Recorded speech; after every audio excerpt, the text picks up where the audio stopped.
Hello guys, আশা কৰো আপোনালোকে সকলোৱে ভালে আছে। আমিও ভালে আছো। কাৰণ আজিৰ ভিডিঅ'টো হ'ল অলপ ব্যতিক্ৰমী, বেদনাময়ক, মনত দুখ লগা ভিডিঅ'।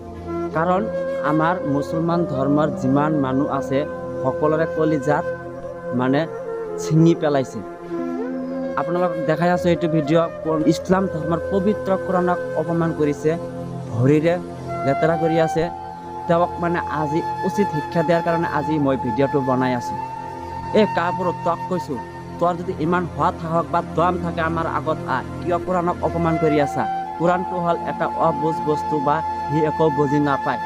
সেই কোৰাণটো যেনেকুৱা এইটো এটা ডাল, এইটো ডালক আমি য'ত লৈ যাম, য'ত পেলাই দিম তাতেই থাকিব। কোৰাণ এনেকুৱা বস্তু। তোৰ যদি ইমান দম সাহস থাকে আমাৰ লগত নাকেলা কোৰাণক অপমান কৰাৰ প্ৰত্যুত্তৰ দি দিম। আৰু তোৰ ঘৰ ক'ত মই ভালকৈ নাজানো।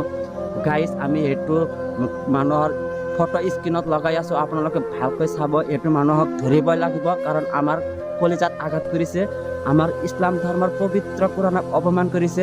ইয়াক নধৰালৈকে আমি কেতিয়াও সহ্য কৰিব নোৱাৰো। আৰু আপোনালোকে ইমান ভিডিঅ'টো শ্বেয়াৰ কৰি দিয়ক, যাতে এই ভণ্ডটোক আমি ধৰিব পাৰো। পাৰিলে মোৰ লগত লাগ নাগলা, তোৰ কিমান দম আছে? কোৰাণত অপমান কৰি আছা আমাৰ লগত, আমি তোক দেখাই দিম।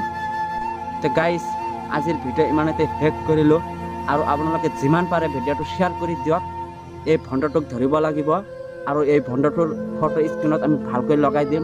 আপোনালোকে যিমান পাৰে শ্বেয়াৰ কৰক, আৰু পৰৱৰ্তী ভিডিঅ' দেখাৰ কাৰণে পেজটো ফ'ল' কৰি ৰাখক। এনেকুৱা ভিডিঅ' আৰু বহুত লৈ আহিছোঁ।